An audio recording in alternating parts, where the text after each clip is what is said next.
The rain in New York City doesn't wash things clean. It just makes the filth glisten. Seraphine Ashford knew this truth better than most. She stood at the cracked window of her fifth-floor walk-up in Queens watching water stream down glass that hadn't been properly cleaned in 3 years. The landlord didn't care. Why would he?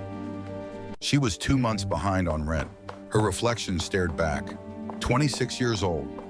Eyes that held the exhaustion of someone twice her age. Dark circles she couldn't afford to conceal with makeup. Hair pulled back in a ponytail so tight it gave her headaches because she couldn't afford a haircut and needed to look presentable for work.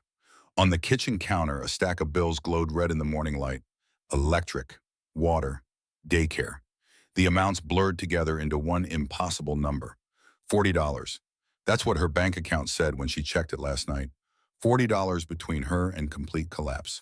In the bedroom, a small voice called out, "Mommy, is it time for school?" Sarah's heart clenched. That voice, that perfect, innocent voice that made every humiliation worth it. "Coming, baby."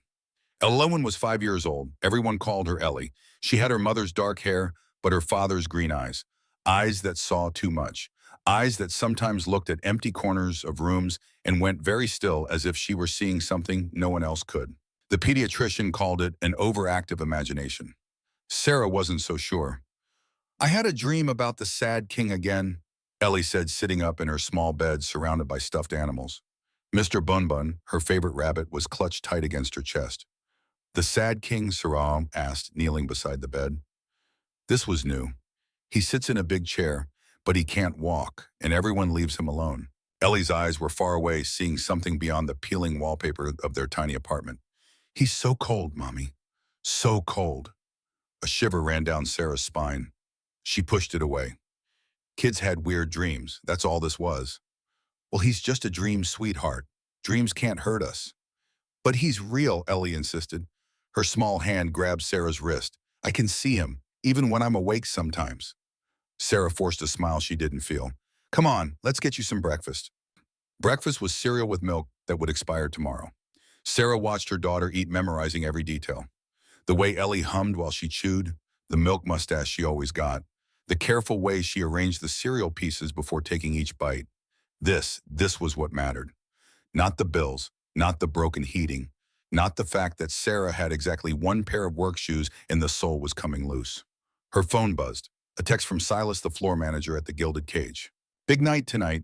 VIP section. Tips could be huge. You in." Sarah's fingers hovered over the screen. The Gilded Cage was Manhattan's most exclusive club. She'd worked there for 2 months picking up shifts when they called. The money was good when the rich clientele felt generous, when they didn't treat her like furniture. She texted back, "I'm in." Another buzz, the daycare automated reminder. "Payment overdue. Please remit within 48 hours or Ellen's enrollment will be terminated." 48 hours. Sarah closed her eyes, breathed, opened them again. "Ellie, baby, finish up. We need to get you to Miss Clara's." The daycare was 6 blocks away. Sarah couldn't afford a car, couldn't afford the subway every day. They walked, rain or shine, heat or cold. Today the October air had teeth. Ellie held her hand, skipping beside her, chattering about the picture she was going to draw today. "I'm going to draw the sad king. And then I'm going to draw someone bringing him flowers, so he won't be sad anymore." "That's very kind of you, sweetheart." At the daycare entrance, Miss Clara, a woman with kind eyes and unlimited patience, gave Sarah a meaningful look. The look that said, "I know you're struggling, and I'm sorry, but I can't keep making exceptions." "Tomorrow," Sarah promised quietly. "I'm working tonight. I'll have it tomorrow." Miss Clara's expression softened. "She's a special little girl, Sarah. You're doing your best." But best wasn't enough. Best didn't pay bills. Sarah kissed Ellie's forehead, breathed in the strawberry scent of her daughter's shampoo, and walked away before the tears could come. The day shift at the diner on 8th Avenue was brutal. 4 hours on her feet, carrying trays of food to people who didn't see her face. A businessman snapped his fingers at her like she was a dog. A woman complained her coffee was too cold, too hot, too weak, too strong, before finally drinking it without further comment. Sarah smiled, apologized, smiled again. The tips amounted to $18. By 6 p.m., her feet were screaming, but there was no time to rest. The Gilded Cage opened at 7. VIP service started at 8. She changed in the staff bathroom. Black dress mandatory. Hers was from a thrift store slightly too big, held in place with safety pins she'd hidden under her arms. Black heels that pinched, makeup applied with a shaking hand. In the mirror, she looked almost presentable. Almost like she belonged in a place where bottles of wine cost more than her monthly rent. The subway to Manhattan, standing room only. A man's briefcase knocked into her hip. No apology.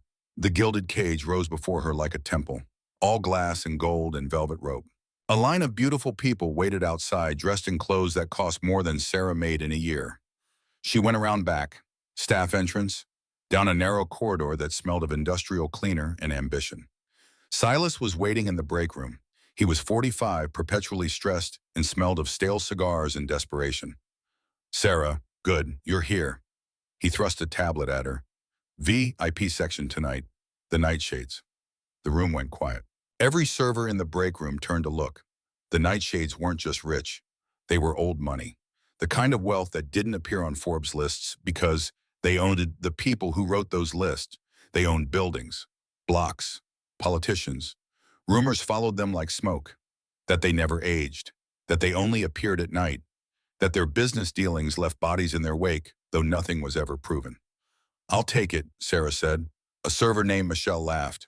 "You sure, honey, last girl who served them quit the next day. Said she couldn't shake the feeling they were wrong." "I need the tips," Sarah said simply. Silas nodded, relieved. "Gold room, tables already set. They arrive at 8. The reservation is for 12 people." 12. Sarah made her way through the main floor. The club was filling up. Music pulsed. Beautiful people danced. Champagne flowed. Laughter sparkled like broken glass. The gold room was separate, isolated. Soundproof glass walls. Velvet ropes keeping the common folk out. Sarah pushed through the heavy door. The silence hit her first. Outside, chaos and life. In here, stillness. The air felt different. Colder. Heavier. The room was set like a photograph from a luxury magazine. A long mahogany table. 12 place settings. Crystal glasses that caught the amber light. Silver cutlery polished to mirrors. In the center, a cascade of blood-red roses so vibrant they looked almost artificial. And at the head of the table, a single man. Sarah froze. He sat in a wheelchair. Custom-made, sleek black metal and leather, the kind of medical equipment that cost more than most cars. He wore a suit that fit him perfectly, charcoal gray with subtle pinstripes. His hands rested motionless on the armrests. He was beautiful in the way a knife was beautiful. Sharp, dangerous, cold. His hair was dark, almost black, falling across his forehead in a way that looked artfully careless, but was probably expensive. His skin was pale. Not sickly pale, marble pale, like he'd been carved rather than born. And his eyes. When they flicked up to meet hers, Sarah forgot how to breathe. They were blue, but not any blue she'd seen before. Like winter ice over deep water, like the sky before a storm. They shifted as she watched, darkening to gray, then back to that piercing, impossible blue. "Mr. Nightshade," she managed. "I'm Sarah. I'll be serving you tonight." He didn't respond immediately, just looked at her. Through her. His gaze was a physical weight. "You may wait outside," he said finally. His voice was low, rough like stones grinding together. "Sir, I'm here to—" I said, "Wait, outside." It wasn't loud, but it reverberated in her chest. Sarah backed out of the room. Her heart was hammering. Through the glass wall, she watched him. He didn't move, didn't check a phone, didn't drink the wine that had been poured. He simply sat staring at the 12 empty chairs around him. 8 o'clock came. No one arrived. 8:30. The gold room remained silent. Caspian Nightshade remained alone. 9 o'clock. Sarah brought in the first course even though there was no one to serve it to. She set it down carefully. He didn't look at it, didn't look at her. 9:30. The second course. Still untouched. 10 o'clock. By now the main floor was packed. Laughter, music, life. But in the gold room time seemed frozen. Caspian sat like a statue. His hands hadn't moved from the armrests. His eyes were fixed on the door. Waiting. Sarah felt something twist in her chest. She'd seen that look before. In her own mirror. The look of someone waiting for people who would never come. At 10:15, Silas burst into the service corridor. "They're not coming." His face was pale, actually pale. "Clear the table. Present the bill. And for God's sake, don't make eye contact." "Why not?" Sarah asked. "Because the nightshades are different." Silas's hands were shaking. "Just do your job and get out." "Different." Everyone kept using that word. Sarah took a breath, straightened her shoulders, pushed open the door to the gold room. The temperature dropped the moment she entered. Or maybe it was just her imagination.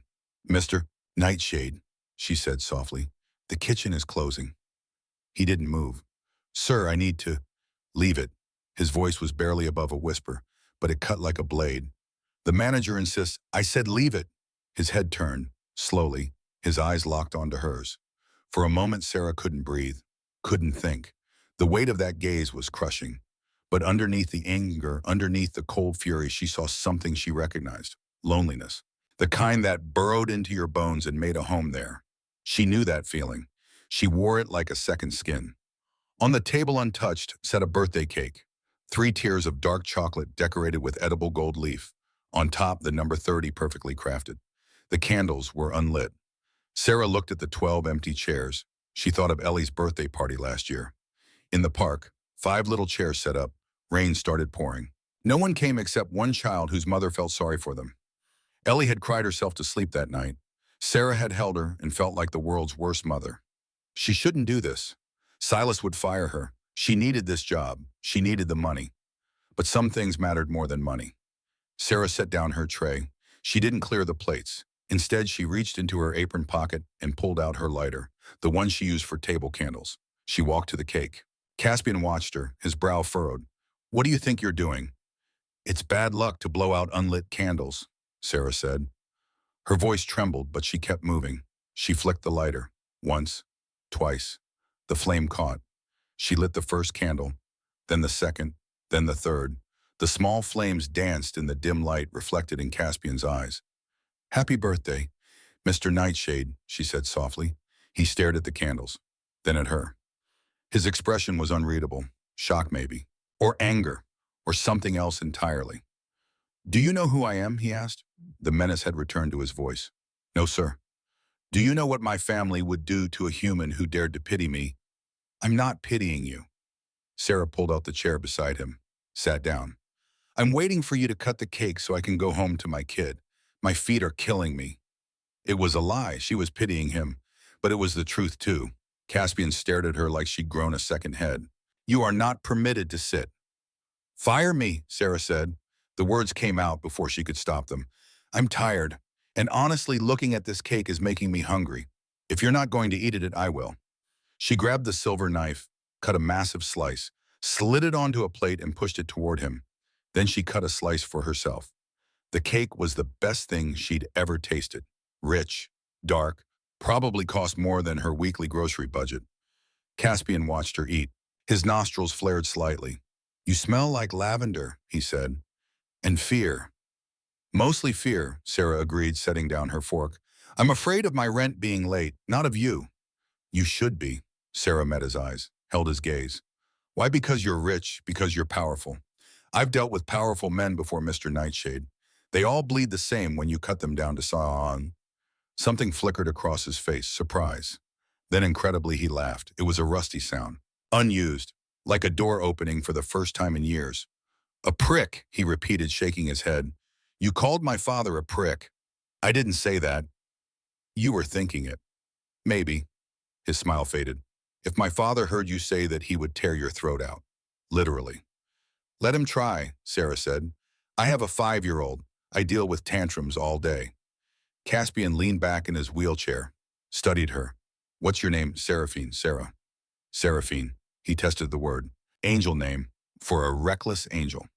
"Not an angel, just a tired mother working 3 jobs." "3 jobs. Diner in the morning, sometimes cleaning offices at night. This when they call me." "And your child's father?" Sarah's jaw tightened. "Gone. Left when Ellie was 2. Didn't want the responsibility." "Killian, go?" Caspian asked. Sarah froze. "How do you know his name?" "I can smell him on you. Faint. In your memories, your anger." Caspian's eyes had darkened to gray again. "He hurt you." "He left, that's all." "That's enough." For the next hour, the impossible happened. A waitress with $40 to her name and a paralyzed heir to an empire sat in the dim light talking. Caspian told her about his condition, described it as a genetic disorder that stripped him of energy and mobility. He spoke of history like he'd lived it. She couldn't tell if he was eccentric or actually believed he was centuries old. Sarah told him about Ellie, about the dreams her daughter had, about the way she saw things that weren't there. She's not imagining it, Caspian said quietly. Your daughter has the sight. The what? The ability to see through the veil, to perceive what others cannot. It's rare, in humans almost unheard of. You're saying my daughter is psychic. I'm saying she sees the truth of things. He paused. Has she drawn pictures of places she's never been? Sarah's blood went cold. Yes. How did you? Because she's seeing the world as it truly is, not as humans pretend it to be. Before Sarah could respond, the doors of the gold room burst open. The atmosphere shattered. Sarah jumped to her feet, knocking her chair back. 3 men stood in the doorway. No, not men. They were tall, impossibly beautiful. Their suits looked like they were cut from shadows. They moved with a fluid grace that was predatory. Wrong. Leading them was someone who looked like an older, more terrifying version of Caspian. His hair was silver. His eyes were burning red, and his presence hit Sarah like a physical blow. The air itself seemed to bend around him. Lucian Nightshade. The king. He didn't walk, he glided. His gaze swept over Sarah like she was a piece of furniture. Dismissed her, focused on his son. Happy birthday, my boy. His voice was velvet wrapped around a razor blade. I see you found company. Caspian's hands gripped the armrests of his wheelchair. The leather creaked. Father, I didn't expect you. Clearly, Lucian's smile was cruel. I came to deliver your gift personally. He snapped his fingers. One of his men stepped forward, placed a small, ornate wooden box on the table. Open it, Lucian commanded. Caspian's hand trembled as he reached out, flipped the latch, opened the lid. Sarah leaned forward to look. Inside was a single silver bullet. The silence that followed could have crushed bones. A reminder, Lucian said softly. He leaned down close to Caspian's ear. That the only mercy I have left for you is a quick exit. You are an embarrassment to the bloodline Caspian, a crippled wolf. Do the honorable thing. Caspian went rigid, every muscle in his body locked. The humiliation was total. Sarah felt heat rise in her chest. It eclipsed her fear. She stepped forward, placed herself between the wheelchair and Lucian. Excuse me, she said. Her voice was loud enough to make the other men flinch. Lucian slowly turned his head. His red eyes locked onto hers. It felt like staring into a furnace. The help speaks, Lucian mused. I don't know who you think you are, Sarah said. Her voice shook, but her chin was high. But you don't talk to your son like that. He's been waiting for you for 4 hours. And you bring him a bullet. What kind of sick psychopath are you? Lucian blinked. Then he smiled. It was worse than his anger. She has spirit. He looked at Caspian. Is she your pet or your dinner? Don't touch her, Caspian growled. The sound was inhuman, deeper than any human voice should be capable of. The lights flickered violently. Glasses on the table rattled. Lucian's smile widened. Defending the cattle, how far you've fallen. He turned back to Sarah. His face was inches from hers. She could smell copper and ice. Go back to your life, little girl, before you see things that will break your mind. Lucian turned, walked out. His entourage followed. The doors slammed shut. Sarah stood there hyperventilating. Her legs gave out. She grabbed the table for support. Caspian didn't look at her. He was staring at the silver bullet. You need to leave, he whispered. Now. He threatened you, Sarah stammered. I can call the police. The police work for him. Caspian's fist slammed on the table. The thick mahogany cracked down the center. Sarah stumbled back, stared at the crack. No human could do that. Especially not a man whose muscles had atrophied in a chair. Caspian looked up at her. His eyes were glowing, faint, luminescent blue. Sarah, listen very carefully. My father is not a mob boss. He's not a criminal. He picked up the silver knife she'd used to cut the cake, ran it across his palm. Deep. Blood welled up. Dark. Too dark. Then the wound knit itself together. Seconds. Smooth skin remained. We are vampires, Caspian said. And because you stood up to the king, you are now a target. You and your daughter. Sarah's heart stopped. How do you know about... I can hear her heartbeat from the photo in your pocket. Caspian held out his hand. If you want Ellie to live, you need to come with me. Tonight. Sarah stared at the hand, the palm that had been sliced open. Perfect now. Unblemished. Her mind rejected it. Trick knife. Special effects. Hallucination from exhaustion. but her instincts screamed the truth. She'd felt it when Lucian looked at her. Not looked at, looked through, like prey. "This is insane," she whispered. "Listen to me." Caspian's voice carried a resonance that seemed to echo inside her skull. "My father does not make idle threats. He views you as a witness to his cruelty, someone who dared to speak back. His cleaners are already moving. They will make it look like a mugging, a hit and run, and then they will go to the address on your employment file." The address, where Ellie was. "My address," Sarah's voice cracked. "Where Ellie is." Caspian's eyes, now gray with sorrow, locked onto hers. "I can save you, but we leave now." Sarah looked at the door, then back at the paralyzed man who claimed to be a monster, who had offered her the first kindness she'd seen in months. "How?" she asked. "You can't even walk." Caspian's expression hardened. "I may not be able to walk, Sarah, but I am still a prince of this city." He raised his hand, flicked his wrist toward the heavy oak doors. Click. The lock engaged. Then he gestured toward the far wall, where a decorative tapestry hung. The tapestry ripped from the wall, an invisible wind, revealing a hidden steel elevator. "Service override," Caspian muttered. He rolled toward it, pressed his palm to a scanner. "Garrick, bring the car around back. Level B, now."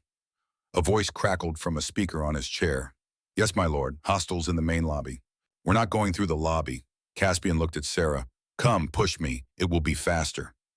Sarah hesitated. 1 second, 2. Then she ran to him, gripped the handles of his wheelchair. It was heavier than it looked, built like a tank. She pushed him into the elevator. The doors slid shut just as the gold room's main door handle began to rattle. Someone was trying to break in. The elevator plunged down, stomach lurching fast. "Why?" Sarah asked. "Why help me?" Caspian stared at their reflection in the steel doors. For 30 years, people have looked at this chair and seen tragedy. They stepped softly, spoke quietly, left early. He looked up at her reflection. "You were the first person to look at the empty chairs and get angry on my behalf. You lit the candles." His voice dropped. "I pay my debts, Sarah." The elevator opened to a concrete loading dock. Rain poured down, hammering against asphalt. An armored SUV waited. Engine idling. A low, predatory growl. A massive man stepped out. 7 feet tall, bald, tattoos climbing his neck like tribal runes. Garrick. He didn't look human. He looked like a boulder carved into the shape of a man. "Get him in," Sarah said, her waitress instincts overriding the madness. "I need to get to Queens, 42nd Street. Garrick looked at Caspian. Caspian nodded. Garrick lifted Caspian, chair and all, like he weighed nothing, secured him into the back. Sarah scrambled into the leather seat beside him. The car peeled out, tires screaming on wet pavement. Sarah looked back. Standing on the loading dock watching them drive away was one of the men who'd been with Lucian.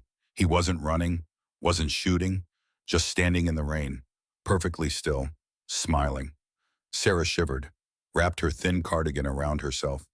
"He saw us." "He was meant to," Caspian said. His eyes closed. He looked exhausted, skin paler than before. "The game has begun."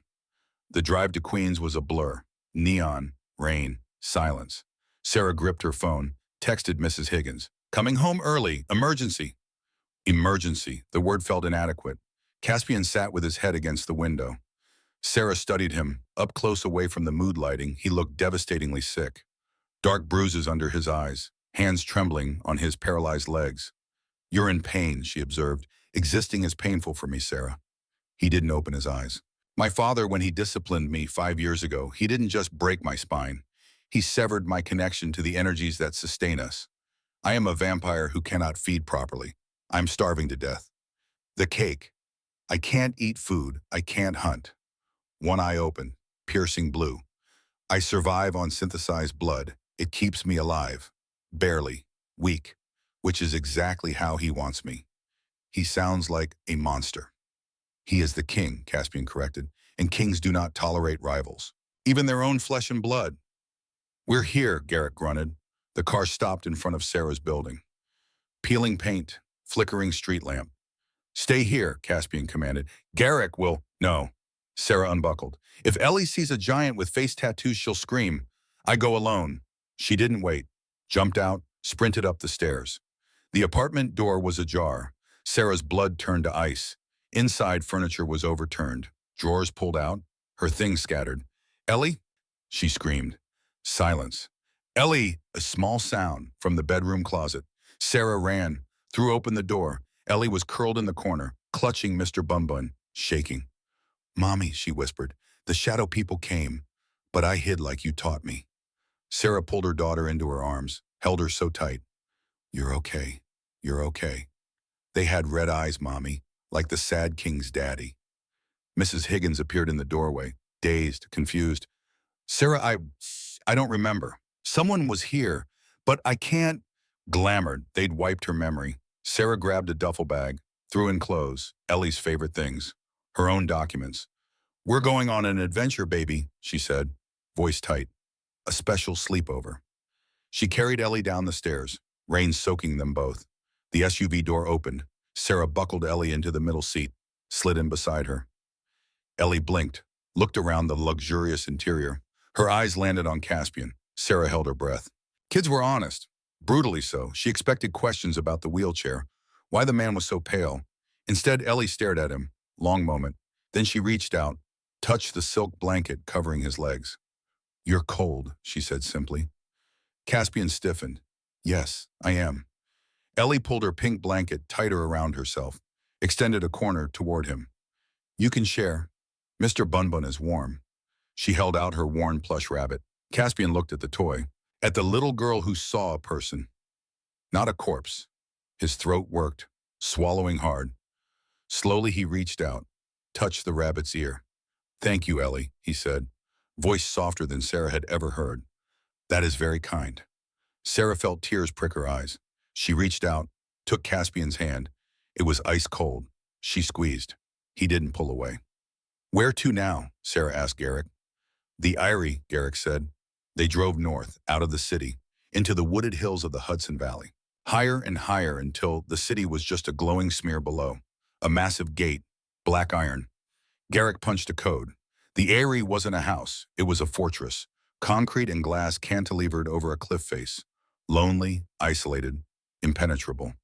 My private residence, Caspian explained. Lucian hates it. Too much nature, too much silence.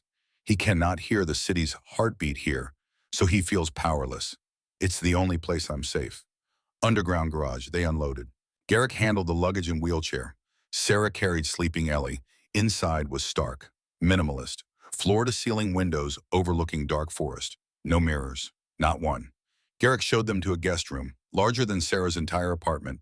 Massive bed, heated floors. Sarah tucked Ellie in, kissed her forehead, made sure she was real, safe. When she came out, she found Caspian facing the glass wall, looking out at the storm, a glass of dark red liquid in his hand. Sarah sat on the sofa near him. The adrenaline was fading, leaving exhaustion. She's safe, Sarah said. Thank you. For tonight, Caspian replied. Lucian won't attack directly. The wards here are too strong, ancient magic. But he will wait, for us to make a mistake. So what do we do? Sarah asked. We can't hide here forever. Caspian turned to face her. No, we cannot. There is a way to restore what was taken from me, to heal my spine, reclaim my power. How? There is an artifact, the Crimson Heart, lost centuries ago, but I've spent 5 years tracking it. I found it 3 days ago. He leaned forward, eyes burning with desperate intensity. That's why Lucian came tonight. He knows I found it. He wanted me dead before I could retrieve it. Where is it? In the crypt of the first king, a place no vampire can enter without burning to ash. The wards repel the undead. His gaze locked onto hers. But a human could walk right in. Sarah understood. Why fate brought them together, it wasn't just kindness. You need me to get it. I need you to be my hands and my legs, Caspian said. If we get the heart, I can challenge Lucian. I can protect you and Ellie. Forever. If we fail, we all die, Sarah finished. She looked out at the storm, thought of her unpaid bills, her aching feet, the fear of losing Ellie. She looked at this broken prince, discarded by his own father. I'm a waitress, Caspian, she said, standing up. I carry heavy trays, deal with difficult customers. Walking into a crypt that sounds like a walk in the park compared to a Saturday night shift. Caspian smiled. Dangerous. Handsome. Then get some sleep, Sarah. Tomorrow we go to war. Morning at the Eyrie didn't feel like a new beginning. It felt like the calm before an execution. Sarah woke to sunlight streaming through floor-to-ceiling windows. For a moment, she forgot where she was. Then the memory crashed back. Vampires. Threats, her daughter in danger. She bolted upright. Ellie was gone. Panic seized her throat. Sarah threw off the covers, ran to the door. Her heart hammered against her ribs. Voices drifted from downstairs, one high and bright, one low and rumbling. Sarah followed the sound to a massive kitchen done in white marble and steel. Ellie sat at the counter, legs swinging, eating cereal. Beside her stood Garrick, all 7 feet of him, holding a tiny plastic teacup with flowers on it. "And this is Princess Sparkle," Ellie was saying, pointing to a doll. "She's very brave. She fights dragons." Garrick nodded solemnly. "A worthy opponent. Dragons are formidable." "Have you ever fought a dragon?" Ellie asked, eyes wide. "Once, in the Carpathian Mountains. 1242. Ellie giggled. "You're silly. That was forever ago." "Indeed it was." Sarah leaned against the doorway. Watch this impossible scene. A kindergartner teaching a medieval warrior how to play pretend. Garrick looked up, saw her. Relief crossed his scarred face. "Mrs. Ashford, there is coffee, and the Lord requests your presence in the library when you are ready." Mrs. Ashford. She almost corrected him. She wasn't married, hadn't been for 3 years, but something about the formality felt steadying in this surreal situation. "Thank you, Garrick, for watching her." "It is my honor." He set down the teacup carefully.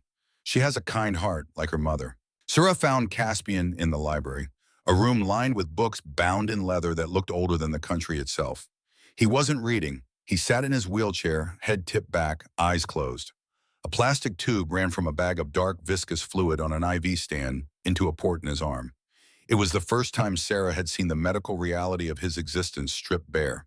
He wasn't just a supernatural prince.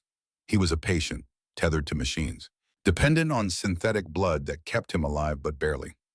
Sarah hesitated in the doorway, held 2 mugs of coffee. "I didn't know if you drank coffee," she said softly, "but I figured the smell might be nice." Caspian's eyes opened. They were milky, clouded. It took a moment for them to focus, sharpened back to that piercing blue. He pulled the IV line from his arm with a practiced twist. The skin sealed instantly, though he looked drained. "The smell is nostalgic," he murmured. "I haven't had caffeine since 1924. Sarah set the mug beside him. "Ellie is eating cereal with Garrick. She asked if he wanted to play Barbies." A faint smile touched Caspian's chin. "Garrick was a Teutonic knight in the 13th century. He has slaughtered armies, and yet I suspect he is terrified of your daughter." The levity vanished as quickly as it came. Caspian maneuvered his chair toward a large table covered in maps. Not Google Maps, hand-drawn schematics, layers of New York that had been paved over and forgotten. "Tonight is the new moon," Caspian said, his voice grave. "The darkness will be absolute. It's the only time the wards around the crypt are weak enough for me to approach the entrance. But I still cannot enter." He pointed to a location in Lower Manhattan, an abandoned subway station, sealed off in the 70s. "The tomb of the first king is beneath this station.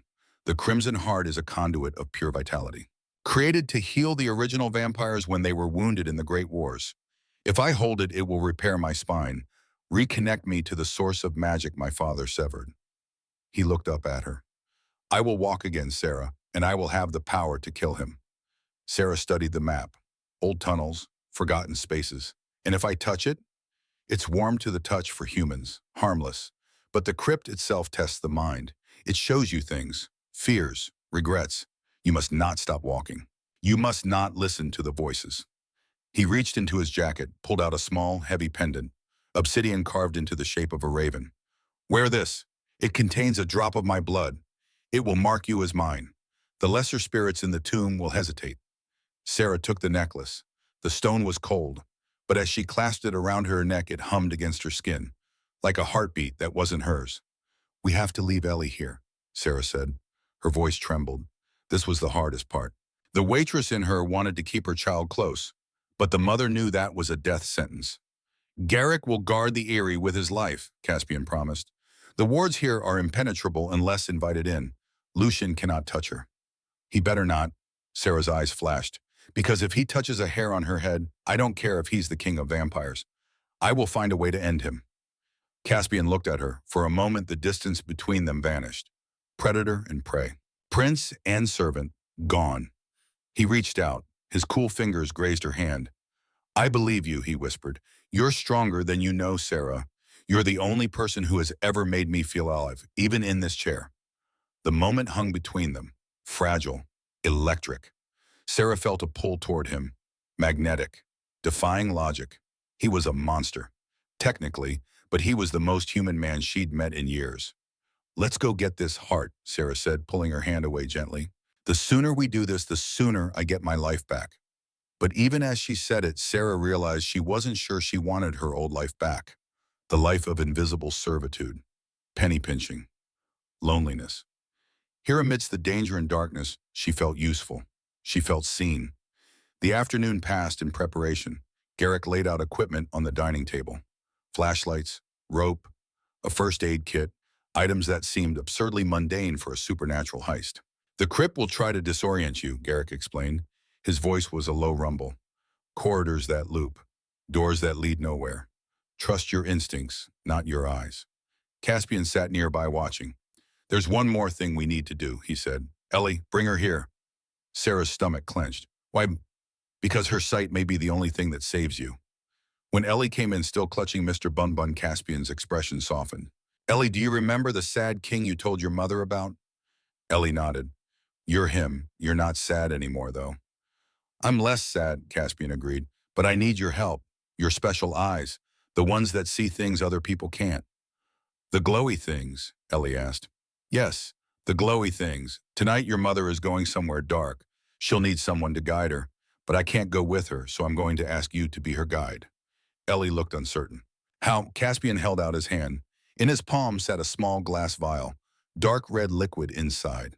If you drink this, we'll be connected, like a telephone in your mind. You'll see what your mother sees, and you can help her find the right path. Sarah grabbed his shoulder. Wait, you're giving my daughter your blood. A single drop, diluted in water. It won't change her. It will only create a temporary bond. 24 hours. Then it fades. And if something goes wrong, then I die, Caspian said simply.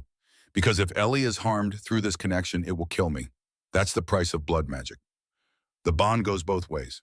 He looked at Sarah. I would never risk her if I saw another way, but the crypt has killed humans before. You need an advantage. Sarah knelt before her daughter. Baby, you don't have to do this. Ellie looked at Caspian, then at her mother. Will it help you not be scared? Sarah's throat tightened. Yes. Okay then. Caspian mixed the blood into a glass of water.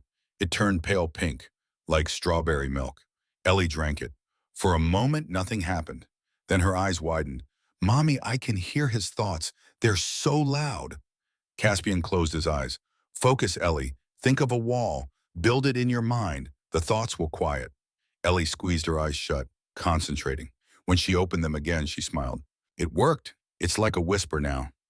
Good girl, Caspian said. Tonight when your mother needs you, think of her, and you'll see through her eyes. The hours before midnight crawled. Sarah tried to eat. Couldn't. Her stomach was a knot of anxiety. She found herself wandering the eyrie, exploring. The fortress was beautiful in a stark way. All clean lines and open space. Art on the walls that probably cost millions.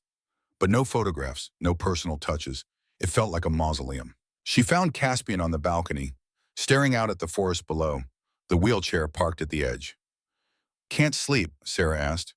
I don't sleep much. The pain keeps me awake. She moved to stand beside him. The night air was cold, clear. Stars scattered across the sky like shattered glass. Tell me something true, Sarah said. Not about vampires or magic. Something real. Caspian was quiet for a long time. When I was a boy, he finally said, before all this, I wanted to be a doctor. I read medical texts in secret, studied anatomy. My father found out, told me healing was beneath a nightshade. We were meant to rule, to take, not to mend. He laughed bitterly. Now I'm the one who can't be mended. You're more than your spine, Sarah said. You know that, right? I've spent 5 years in this chair, 5 years being treated like a ghost.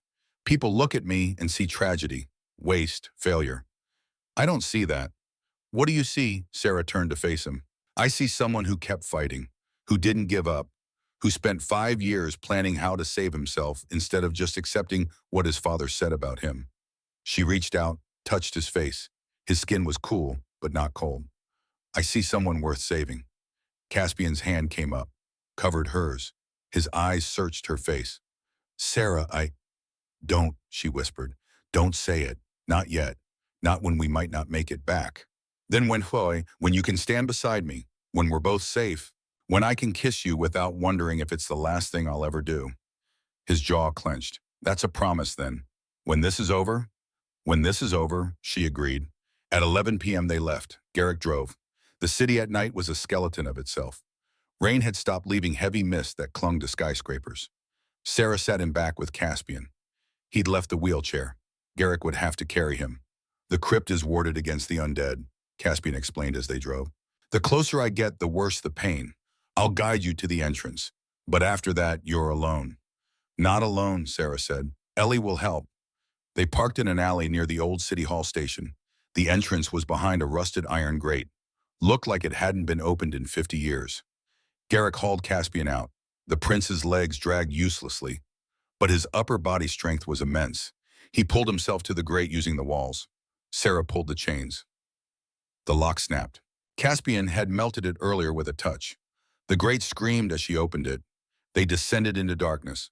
The subway tunnel was damp, smelled of rot and ozone. Sarah used a flashlight.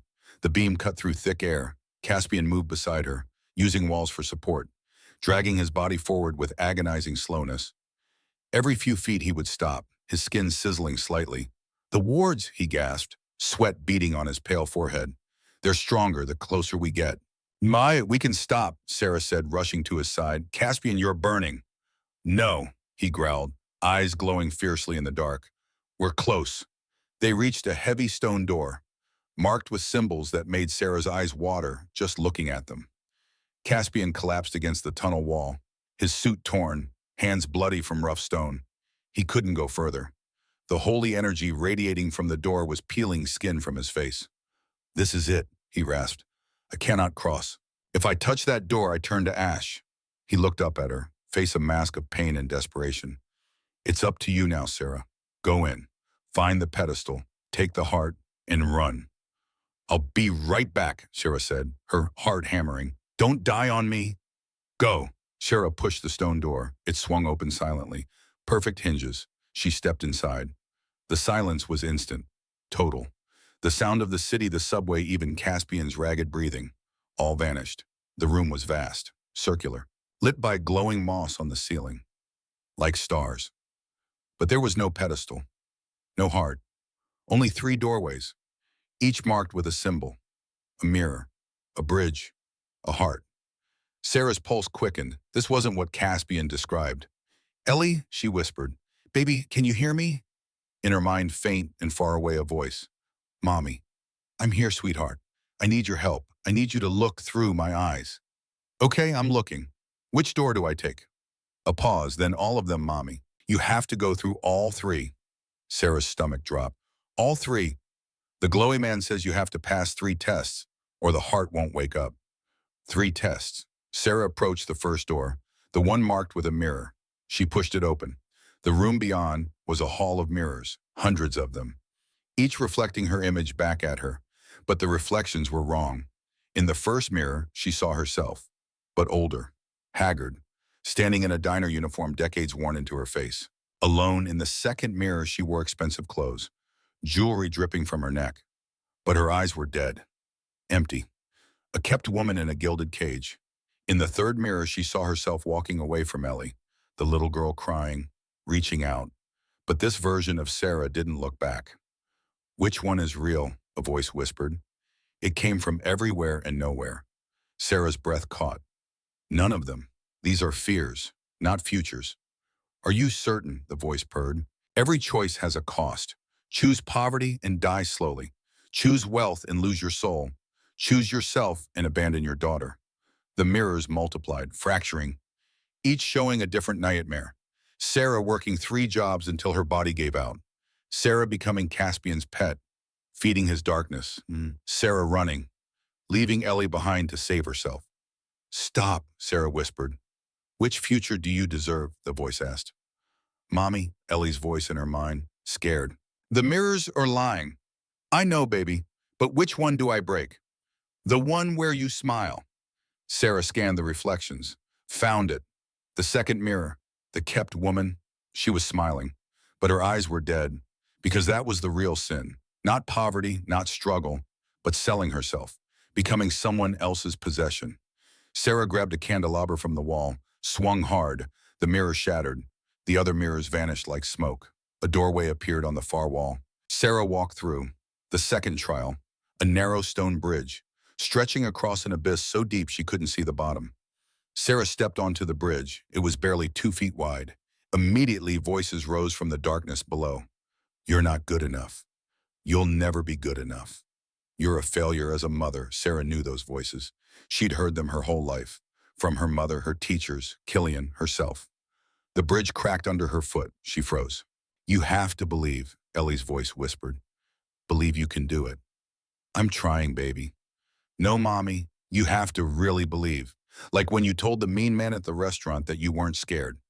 Sarah took a breath, another step. The voices grew louder. You're nothing. You'll always be nothing. A waitress, a failure. You can't even pay rent. The bridge crumbled. Sarah stumbled, caught herself. This isn't real, she said out loud. You're not real. We're the realest thing in your head, the voices hissed. We're what you think about yourself when no one is watching. Another step. The bridge shook. Mommy, don't listen. Ellie's voice was stronger now. You're brave. You're the bravest person I know. You take care of me. You work so hard. You make me feel safe. Sarah's eyes filled with tears. Ellie, I believe in you, Mommy, so you have to believe too. Sarah straightened, looked across the bridge to the door on the other side. I am enough, she said, her voice steady. I am a good mother. I am doing my best, and my best is good enough. The voices screamed. The bridge solidified under her feet. Sarah walked forward, confident, strong. The voices faded with each step. She reached the other side, pushed through the door. The third trial, the final chamber. In the center, on a pedestal of black stone, sat the crimson heart. It looked like a human heart, but made of ruby glass, pulsing with light. Thump, thump, thump. The sound echoed in the silent room. But there were 3 pedestals, 3 hearts, all identical. Choose, a voice commanded. Deep, ancient. But choose wisely. 2 are false, 1 is true. Choose wrong and choose right and claim your prize. Sarah approached slowly, examined each heart. They looked the same, pulsed the same, glowed the same. Which one? I don't know, Mommy. They all look real. Sarah circled the pedestals, panic rising. There had to be a difference, a sign. She looked closer. The first heart was perfect, flawless. The second heart was cracked, a spider web of fractures. The third heart had a single tear, a drop of blood-red liquid sliding down its surface. The real one cries, Ellie whispered. The glowy man told me, the real heart knows sorrow. The third pedestal. Sarah reached out. Her hand trembled. She touched the heart. It was warm, alive. The moment her fingers closed around it, the room shook. Alarms blared. The ceiling began to crack. Run. Mommy, run. Sarah clutched the heart to her chest, sprinted back the way she came. Through the chamber of truth, the bridge, the hall of mirrors, the stone door ahead, Caspian on the other side. She burst through. Caspian was on the ground, barely conscious, his skin gray, cracking like dry earth. The proximity to the holy site had nearly killed him. I got it, Sarah cried, fell to her knees beside him. She pulled the pulsing object from her pocket. Caspian's eyes fluttered open, saw the heart. A look of pure hunger crossed his face. Not for food, for survival. Give it to me, he whispered. Sarah placed the crimson heart into his bloody hands. The effect was instantaneous, violent. The heart dissolved into red mist, shot up Caspian's nose, into his mouth, his pores, his back arched. A guttural roar tore from his throat. The sound shook the tunnel, knocked dust from the ceiling. Sarah scrambled back, terrified. Caspian's body began to contort. The cracks in his skin sealed. The gray pallor vanished, replaced by healthy ivory. His muscles atrophied and thin swelled, knit themselves back together, the sound of bones snapping, reforming, his spine realigning itself. It lasted 10 seconds, felt like an hour, then silence. Caspian lay face down on the concrete. Caspian, Sarah whispered. Slowly the man on the ground placed his palms flat, pushed himself up, not dragging, pushing. He rose to his knees. Then with fluid predator grace he stood. He was tall, so tall, towering over her, over 6 feet of restored lethal power. He rolled his shoulders, joints popping, looked at his hands, down at his legs. He took a step, then another. He turned to Sarah. His eyes were no longer blue or gray. They were vibrant, glowing crimson. "Sarah," he said, his voice was different, deeper, richer. It vibrated in her chest. He reached down, pulled her to her feet like she weighed nothing. He looked at her with an intensity that made her knees weak. "You did it," he said. He leaned in, his face inches from hers. Sarah thought he was going to kiss her. She wanted him to, but suddenly Caspian stiffened. He looked toward the tunnel exit, his lip curling back, revealing elongated razor-sharp fangs. "Run!" he snarled, shoving Sarah behind him. "What?" "My father," Caspian said, venom dripping from every word. "He didn't stop us because he couldn't get in. He waited for us to bring the heart out." From the shadows ahead, slow clapping echoed. Lucian Nightshade stepped into the light, flanked by a dozen soldiers. Vampires, their eyes glowing yellow. But that wasn't what made Sarah's blood turn to ice. Beside Lucian, held in chains, was a man she recognized. Killian, her ex-husband. He looked different, pale, thinner. His eyes were wild, terrified but alive. "Sarah," Killian called out, his voice breaking. "I'm sorry, I'm so sorry. He made me tell him where you were. Where Ellie—" Lucian backhanded him. Killian crumpled. "Bravo," Lucian smiled, his red eyes glinting. "I knew you had it in you, my boy. Thank you for fixing yourself. It will make killing you so much more satisfying." He raised his hand. "Kill the girl, bring me my son, and bring me that pathetic human's daughter. I have plans for a child with the sight." Caspian stood to his full height, shielding Sarah. He wasn't in the chair anymore. He was the prince restored. "Touch her," Caspian said, the air around him crackling with red lightning. "Touch Ellie, and I will burn this entire city to the ground." Lucian smiled.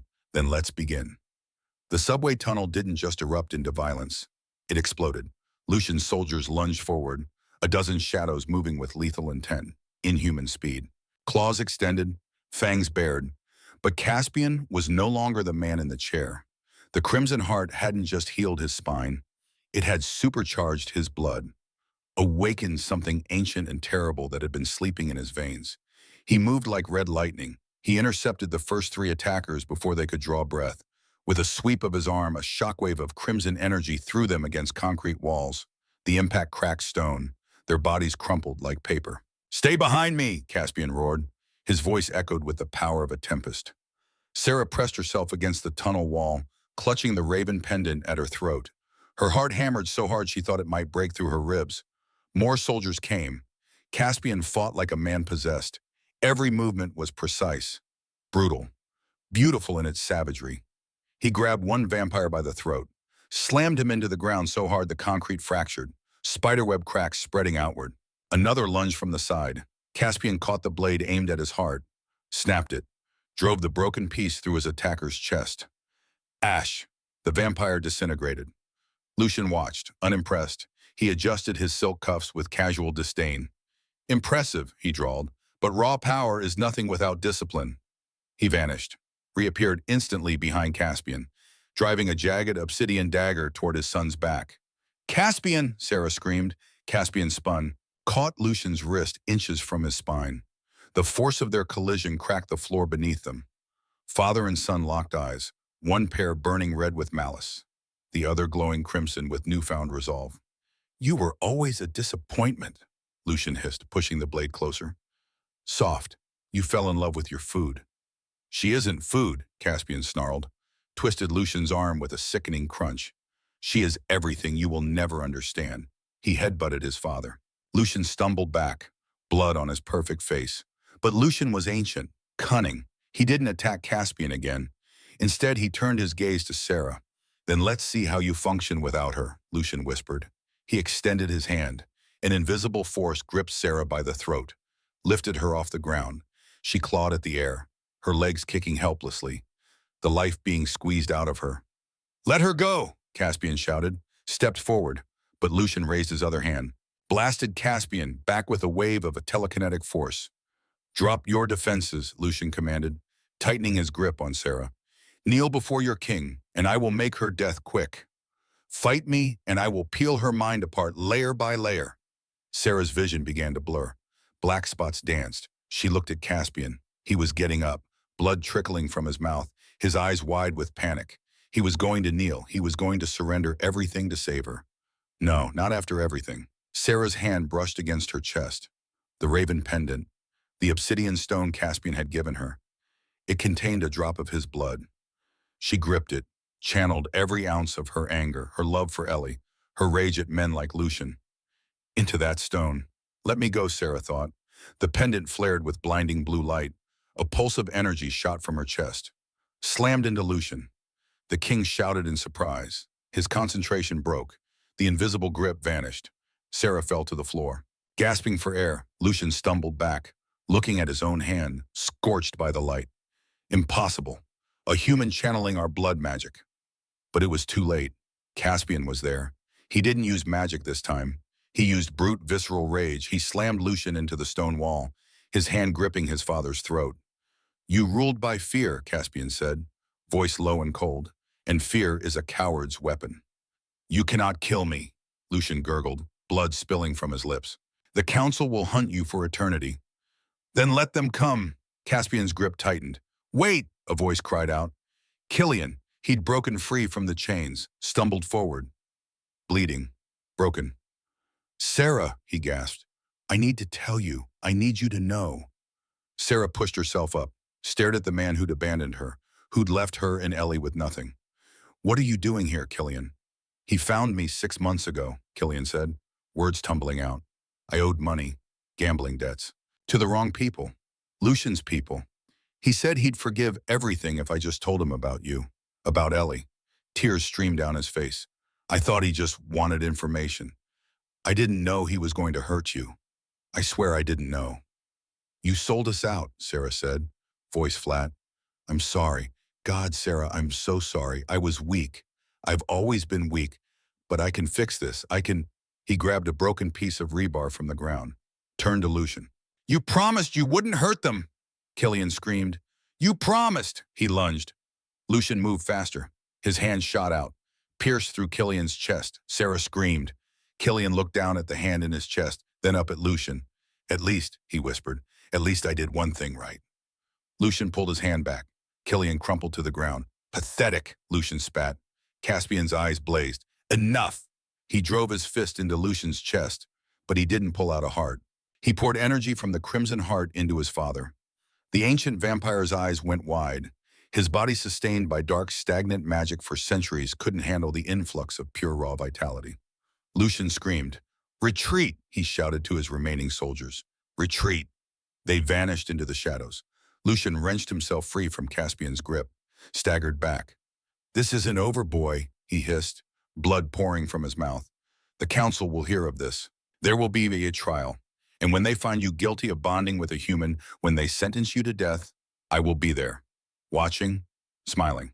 He dissolved into mist. Gone. Caspian turned to Sarah, pulled her into his arms. Are you hurt? I'm fine, but Killian. They rushed to where Killian lay. Sarah knelt beside him, pressed her hands to the wound in his chest. Useless. The damage was too great. Killian's eyes found hers. I loved you once, he whispered. Before I ruined everything. I want you to know that. I know, Sarah said, tears falling. Take care of Ellie. Tell her her daddy tried to be brave at the end. I will. I'm scared, Sarah. I know, but you don't have to be anymore. Killian's eyes closed, his chest stilled. Sarah sat back, covered her mouth. She'd hated this man for years, but now watching him die, she felt only sorrow. Caspian placed a hand on her shoulder. We need to go. Lucian will regroup. We have hours at most. They left Killian in the tunnel. Sarah whispered a prayer she half remembered from childhood. Garrick was waiting at the surface with the SUV. His eyes widened when he saw Caspian standing on his own 2 feet. My lord, he breathed, dropped to one knee. Not now, Caspian said. We need to get back to the Eyrie. Lucian knows where it is. We need to prepare. The drive back was silent. Sarah sat in the back, numb, replaying Killian's death over and over. Caspian reached out, took her hand. He made his choice. In the end, he chose you. Doesn't make it hurt less. No, it doesn't. At the Eyrie, Ellie was waiting in the foyer. She ran to Sarah, threw her arms around her mother's waist. "Mommy, I saw everything through the bond. You were so brave." Sarah held her daughter, breathed in her strawberry shampoo. "So were you, baby. You saved me in there." Ellie pulled back, looked up at Caspian. Her eyes went wide. "You're standing." Usha Caspian knelt down, brought himself to her eye level. "Thanks to your mother. And you." Ellie studied him seriously. Then she threw her arms around his neck, hugged him tight. Caspian froze, uncertain. Then slowly, carefully, he wrapped his arms around the little girl. "Thank you for keeping my mommy safe," Ellie whispered. "Always," Caspian promised. Sarah watched them, her heart breaking and healing at the same time. But the moment couldn't last. Garrick entered, his expression grim. "My lord, we have a problem. A messenger from the council just arrived. They're calling for a trial 4 days from now. You're accused of violating the ancient laws by bonding with a human." Caspian stood. "Let them try me. I'm ready." "You don't understand," Garrick said. "If they find you guilty, the sentence is death. For both of you. And they will take the child." Sarah's blood ran cold. "Ellie, a human child with the sight is valuable. They'll raise her as one of their own. Train her, use her." "Over my dead body," Sarah said. "That can be arranged," a new voice said. A woman materialized in the doorway, tall, beautiful, silver hair cascading down her back, eyes like winter frost. "Seraphina," Caspian said, his tone wary. "I didn't invite you in. Your wards recognize my blood. I'm still council darling. For now." She smiled, predatory. "I came to offer you a way out. I don't make deals with snakes. Not even if this snake can save your little family." Seraphina moved into the room with liquid grace. "Lucian is rallying the traditionalists. Thorn, Mordecai, they want you dead, Caspian. But more than that, they want that child." She looked at Ellie. Such a rare gift, wasted on a human. Sarah stepped in front of her daughter. "You're not taking her." Seraphina laughed. "I don't want her, darling. I want Lucian's throne. And you're going to help me get it." "Why would I help you?" Caspian asked. "Because there's only one way to win this trial. One way to prove you're not a liability to our kind." She paused, dramatic. "You need to bond fully with your human. Make her one of us. A vampire queen stands beside you. The council can't object to that." Sarah's stomach dropped. "Turn me into a vampire." "It's the only way," Seraphina said. "A human consort is forbidden. But a vampire queen, that's tradition. That's power. That's something they have to respect." "And what do you get out of this?" Caspian demanded. "When you take the throne, I want a seat at your side. High advisor, second only to you." Seraphina's eyes glittered. "I've served Lucian for 3 centuries. I'm tired of serving a tyrant. You could be different. You could actually change things." Caspian looked at Sarah. "It's your choice. I will never force this on you." Sarah's mind raced. Become a vampire. Give up her humanity, her heartbeat. Her life as she knew it. But if she didn't, they'd kill Caspian. Take Ellie. Destroy everything. "What would happen to Mom?" she asked quietly. "If I changed," Seraphina tilted her head. "You'd die, your heart would stop. For 3 days you'd be in stasis. Then you'd wake. Stronger. Faster. Immortal. But also hungry. The first year is difficult. The bloodlust is overwhelming. Would I still be me?" "That depends on who you are," Seraphina said. "Some people lose themselves to the hunger. Others master it. From what I've seen, you have the will to survive. But there are no guarantees." Sarah looked at Ellie, her beautiful little girl. "Would I hurt her?" "The bond you have with your child is strong," Caspian said. "Stronger than bloodlust. You would never hurt her. I'd stake my life on it." "You are staking your life on it," Seraphina pointed out. Sarah closed her eyes, thought of her life, scraping by, struggling, alone. She thought of Caspian, standing now, strong, looking at her like she was the only thing that mattered. She thought of Ellie, safe, protected, loved. "How do we do this?" Sarah asked. Caspian's eyes widened. "Sarah, you don't have to." "Yes, I do." She took his hand. "You said it yourself. When this is over, when we're both safe, we'd have our moment. Well, this is how we get there. Together." Caspian pulled her close, rested his forehead against hers. "You're certain?" "I've never been more certain of anything." Seraphina clapped her hands together. "Wonderful, we'll do the ceremony tonight. The bond takes 3 days to complete. That gives us just enough time before the trial." I need to talk to Ellie first, Sarah said. She found her daughter in the guest room. Ellie was drawing. Another picture. This one showed Sarah with wings. Baby, I need to talk to you about something important. Ellie set down her crayons, looked up with those two knowing green eyes. You're going to become like Caspian, she said. Matter of fact, Sarah's breath caught. How did you, I dreamed it. Last night, you had red eyes like his, but you were still you, still my mommy. Does that scare you? Ellie considered. A little, but I'm more scared of the bad men taking you away. If you have to change to stay with me, then you should change. I'll be different, Ellie. I'll need to drink blood. I won't be able to go out in the sun as much. I'll live forever while you, Ellie climbed into her lap, wrapped her small arms around Sarah's neck. You'll still be my mommy. That's all that matters. Sarah held her daughter, cried into her hair. You're too wise for 5 years old. 6 next month, Ellie corrected. I want a cake with princesses. Sarah laughed through her tears. You'll get your cake, baby, I promise. That night they prepared. The ceremony would take place in the lower level of the eyrie, a room carved from the cliff itself, lit only by candles. Garrick set up the space, drew symbols on the floor in chalk. Old magic, older than Christianity, older than Rome. Caspian came to Sarah an hour before. She was standing on the balcony, watching the moon. Having second thoughts, he asked. Terrified thoughts, she admitted, but not second ones. He moved to stand beside her. I need you to understand what this means. The bond we're creating, it's not just transformation. It's marriage. In vampire culture, when you drink from me and I from you, we're bound. Forever. Our lives tied together. If one dies, the other feels it. If one suffers, the other shares the pain. It sounds like regular marriage, Sarah said, attempting humor. Caspian didn't smile. I'm serious, Sarah. This is permanent, unbreakable. You'll be tied to me for eternity. She turned to face him, placed her hand on his chest. I've been alone my whole life, Caspian. Even when I was married to Killian, I was alone. He never saw me, never really knew me. But you saw me on the worst night of your life, and you still thought I was worth saving. You shared your pain, your truth. You trusted me with your life. She rose on her toes, kissed him softly. I want this. I want you. For however long forever is. Caspian kissed her back. Deep, desperate, pouring everything he couldn't say into that kiss. When they pulled apart, his eyes were crimson, glowing in the dark. Then let's make you a queen. The ceremony began at midnight. Sarah wore a simple white dress, barefoot, hair down. Caspian wore black, formal, every inch the prince. Ellie sat with Garrick on the sidelines. The little girl was unusually quiet, serious. Serafina officiated. She spoke in a language Sarah didn't recognize.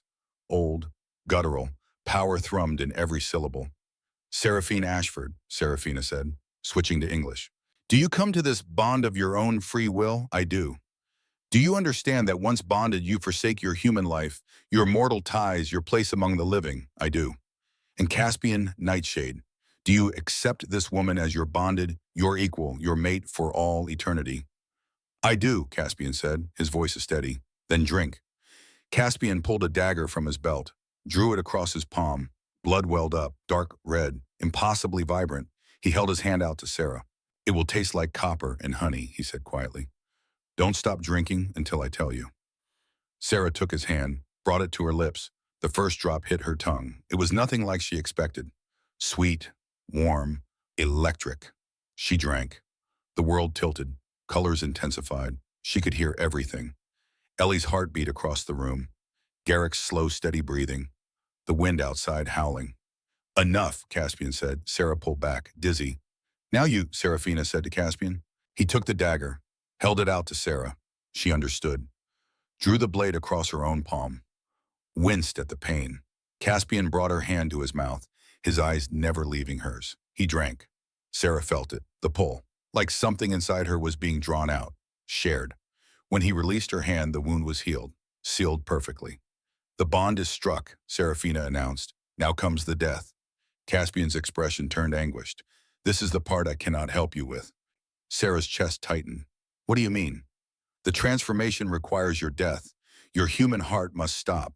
I have to drain you, all of you, and then feed you my blood until you cross over. Will it hurt? Yes, he didn't lie. It will be the worst pain you've ever felt, but I'll be with you every second. I won't leave you. Sarah looked at Ellie, her baby girl. Come here, sweetheart. Ellie ran to her. Sarah knelt down, cupped her daughter's face. Mommy's going to sleep for a little while. 3 days. When I wake up, I'll be different. But I'll still love you more than anything in the world. Okay. Okay, Mommy. Be good for Garrick. I will. They hugged. Sarah memorized the feeling. Her daughter's heart beat against hers. The warmth of her small body. Then she stood, faced Caspian. I'm ready. He led her to a stone altar in the center of the room, helped her lie down. The stone was cold against her back. Caspian leaned over her. His face filled her vision. I love you, he said. I need you to know that before we begin. I love you too, Sarah whispered. He kissed her, soft, gentle. Then his mouth moved to her throat. She felt his fangs, sharp, pressing against her skin. Don't fight it, he murmured. Let go. He bit down. The pain was instant, searing like fire in her veins. Sarah's back arched. She wanted to scream, but his hand covered her mouth. Breathe, he commanded. Just breathe. She could feel her blood leaving, pumping out with each beat of her heart. Her vision began to dim, the edges going dark. She looked up at Caspian. His face was streaked with tears, red tears, blood. Stay with me, he begged. Just a little longer. Her heart slowed, stuttered. The world was fading, cold seeping in. Then Caspian pulled back, cut his wrist with the dagger, pressed it to her lips. Drink, he commanded. Drink and live. She drank. The blood flowed into her, hot, powerful. Her heart beat once more, twice, then stopped. Sarah's last thought as the darkness took her was of Ellie's smile.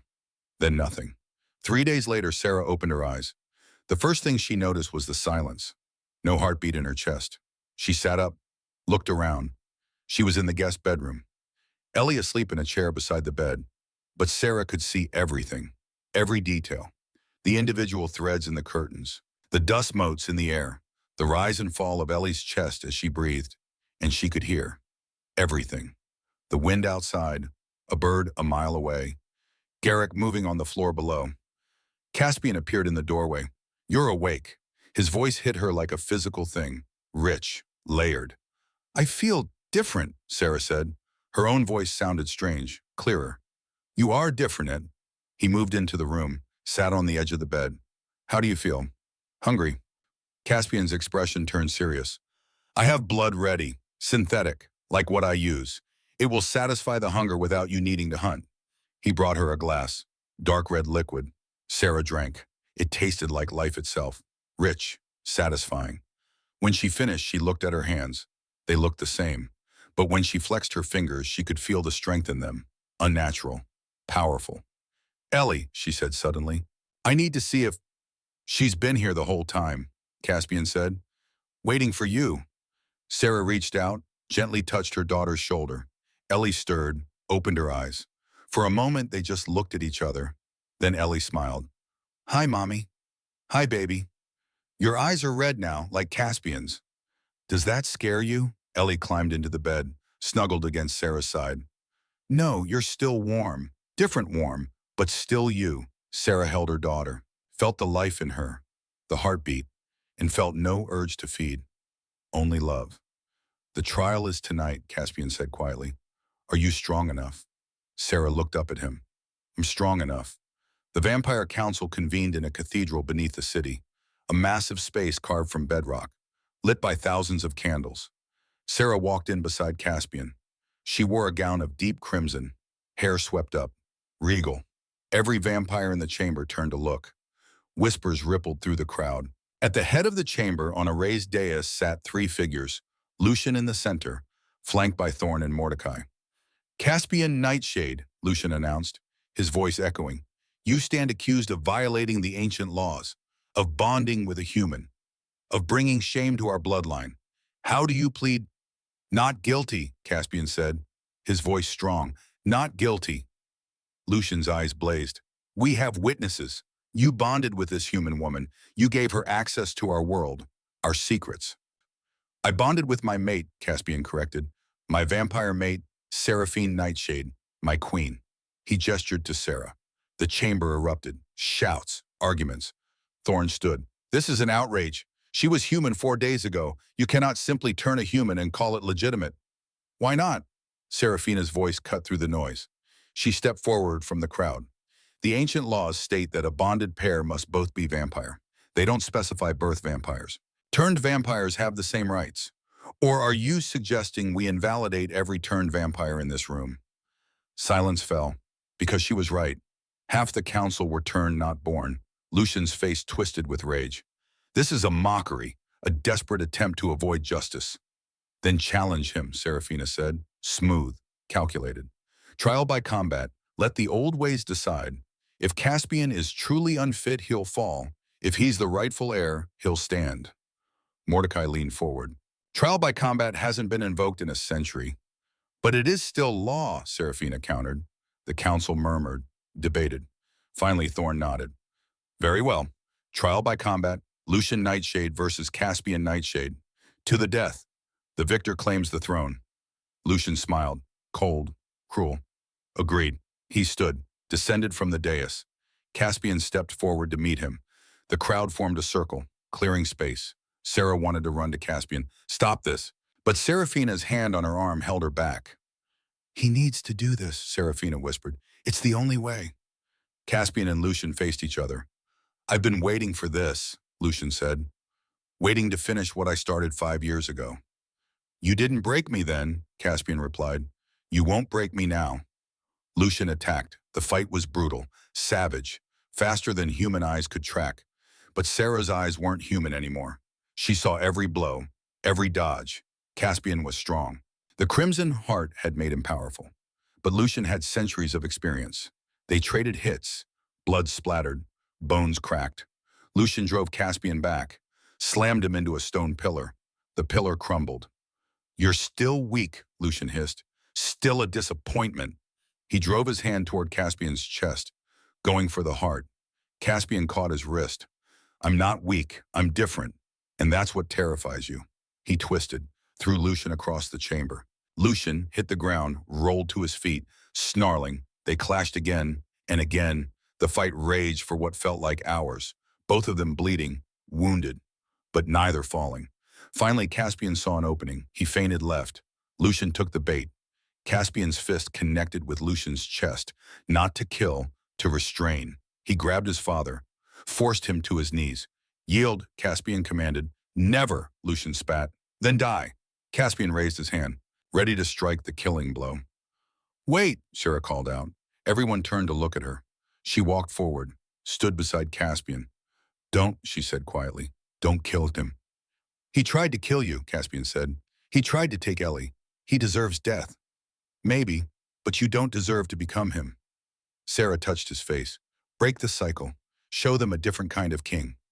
Caspian looked down at his father, at the man who had tortured him, abandoned him, tried to destroy him. Then he looked at Sarah, at the woman who had saved him. He lowered his hand. I spare you, Caspian said to Lucian, not because you deserve mercy, but because I choose to be better than you. He turned to the council. Lucian Nightshade is hereby exiled, stripped of title and power. He will leave this city and never return. Anyone who aids him will share his fate. The council murmured. Then one by one they knelt. Long live King Caspian, Thorn said. He didn't sound happy, but he said it. Long live the king, the chamber echoed. Lucian staggered to his feet, looked at his son. You'll regret this. Mercy is weakness. No, Caspian said. Mercy is strength, something you will never understand. Lucian turned, walked toward the exit, but before he reached the door, Mordecai stepped forward. Ancient law states, Mordecai said slowly, that a dethroned king cannot be allowed to live. He knows too much, has too much power. He moved faster than anyone could react, drove a wooden stake through Lucian's heart. Lucian's eyes went wide. He looked at Caspian, opened his mouth, but no words came. He crumbled to ash. Silence. Sarah grabbed Caspian's hand, squeezed. He didn't pull away. The king is dead, Mordecai announced. Long live King Caspian. Long live the king, the chamber repeated, 1 year later. The gilded cage was closed for a private event, but this time the atmosphere wasn't somber. It was warm. Sarah walked through the gold room carrying a tray. Not because she had to, she owned the building now, but because old habits died hard, and she wanted to bring the cake herself. At the head of the table sat Caspian, not in a wheelchair, in a high-backed velvet chair. looking healthier and more handsome than any magazine could capture. On his lap sat Ellie, now 6 years old, wearing a plastic tiara, trying to teach the Vampire King how to play Go Fish. "Do you have any threes?" Ellie asked seriously. Caspian checked his cards with grave seriousness. "I do not, Princess Ellie. Go Fish."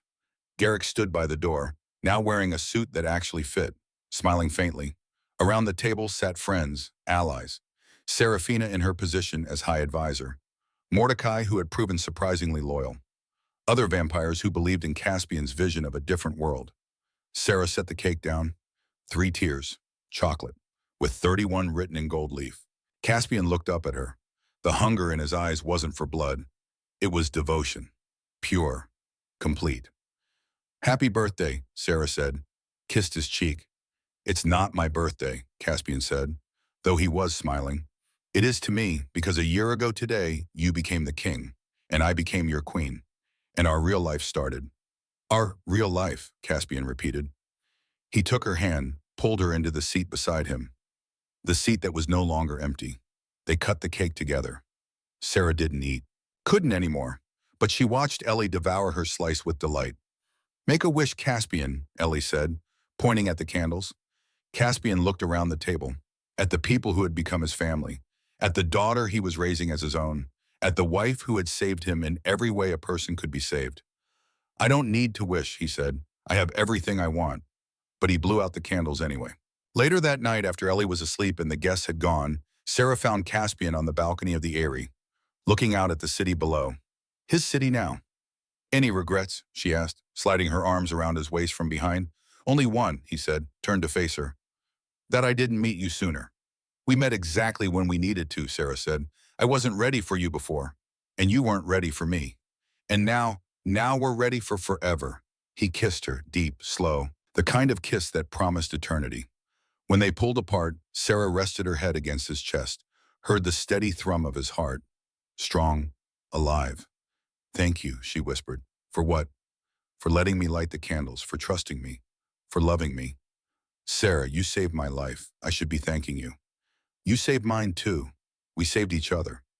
They stood together, king and queen, vampire and former human, 2 broken people who had found wholeness in each other. In the city below, life went on, humans living their lives, never knowing that the monsters in the shadows had changed, that mercy had replaced cruelty, that love had conquered fear. And in a bedroom in the Eyrie, a little girl slept peacefully, dreaming of princesses and dragons and brave knights. She didn't know that her mother was a vampire queen. She only knew that she was loved. And in the end, that was the only magic that mattered. The kind of magic that turned empty chairs into family dinners, that transformed loneliness into belonging, that proved even the broken could be made whole. The kind of magic that started with a simple act of kindness, lighting candles for a stranger on his birthday, and ended with forever.